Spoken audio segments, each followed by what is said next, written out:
कि आप इमेजिनेशन से रिव्यू करना चाहिए, उसकी बुनियादी वजह ये थी कि ये 2 ममालिक के दरमियान मामला था।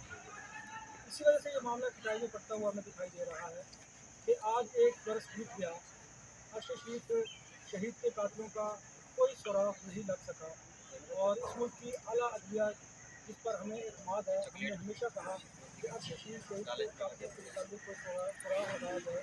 इसकी मतलब ये है कि वरना इस तरह के वाक़यात जो माज़ी में होते रहे, अब भी हो रहे हैं और शायद आइंदा भी होते चले जाएंगे। इसको कहीं ना कहीं तो रुकना है, किसी न किसी ने तो अर्श शरीफ शहीद के इस मामले को आगे लेकर चलना है। तो ये हम सब का फ़र्ज़ है, किसी एक शख्स का नहीं बल्कि यहाँ पर खड़े हर शख्स समेत पूरी कम्युनिटी का ये फ़र्ज़ है कि अर्श शरीफ शहीद के मामले को उस वक्त तक हमने नहीं भूलना जब तक उसके जो कातिल हैं वो गिरफ्तार ना हो जाए। दूसरी बड़ी इंपॉर्टेंट बात ये है कि हम किन से सवाल कर रहे हैं। क्या हमें ये सोचना है कि हम जिनसे सवाल कर रहे हैं उन लोगों का किरदार क्या रहा? हुकूमतें क्या इतनी बेबस और मजबूर होती हैं कि वो अपने शहरी के कातलों का सुराग नहीं लगा सकती?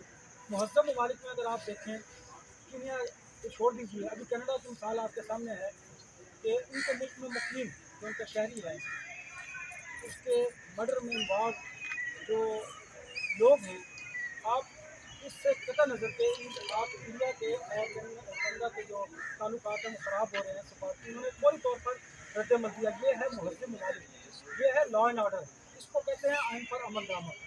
हमारे यहाँ आइन और कानून को एक तरफ छोड़िए, जो ताकतवर हल्के हैं, ये वो सोच है जिसका हम बारहा इजहार करते रहे हैं। ये वो सोच है जो इस मुल्क में आमरीत को जन्म देती है, जो आइन और कानून की बालादस्ती को तस्लीम नहीं करती, जिसको चैलेंज किया अर्श शरीफ ने। उसने उस सोच को चैलेंज किया, उस माइंडसेट को चैलेंज किया, उसके नतीजे में उसने अपनी जान दी, शहादत दी।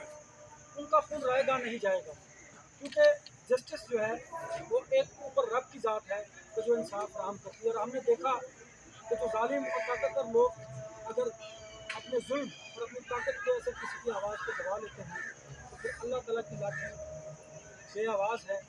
वो फिर इस दुनिया में हमने देखा कि ऐसे लोगों के साथ क्या हुआ, और आप देखेंगे कि अर्श शरीफ शहीद के कातलों के साथ क्या होगा, क्योंकि हमें अपने रब से ये उम्मीद है कि अगर ये हुकूमत, ये रियासत और रियासती इदारे इंसाफ नहीं करते तो फिर अल्लाह ताला इंसाफ करेंगे। आपको याद होगा कि क्या उस माँ, उसकी बीवी, उसके बच्चों पर क्या गुजर रही होगी। आप और मैं तो यहाँ पर खड़े होकर बड़े आसानी से 2 जुमले दर्द के तकलीफ के बोल लेते हैं। 1 साल बीत गया, उस बुरी माँ से कोई पूछे तो उसका दर्द क्या है, उसका दिल फट नहीं रहा क्या? उसकी बीवी से पूछे जिसका हस्बैंड उसके पास नहीं है, उसके बच्चों से पूछे जिनकी उम्र अभी खेलने वाली थी। और वो बिल्कुल, आज जब मैं एयरवे के ऑफिस गया तो मैंने उनके बेटों के चेहरों पर देखा, बिल्कुल खुशी के साथ थे। ऐसे लग रहे थे ये छोटे बच्चे भी बहुत कुछ संजीदा काम कर रहे हैं, बहुत अपनी उम्र से ज़्यादा बड़े हो चुके हैं। तो दोस्तों, ये वो सवालात हैं जिनका हमें जवाब तलाश करना है, क्योंकि आज एक अच्छी शरीफ गया है, हम नहीं चाहते कि कल कोई दूसरा अच्छा शरीफ जाए। इसलिए हम सबको एक होकर, एक आवाज़ होकर अच्छे शरीफ का इंसाफ करें। बहुत शुक्रिया।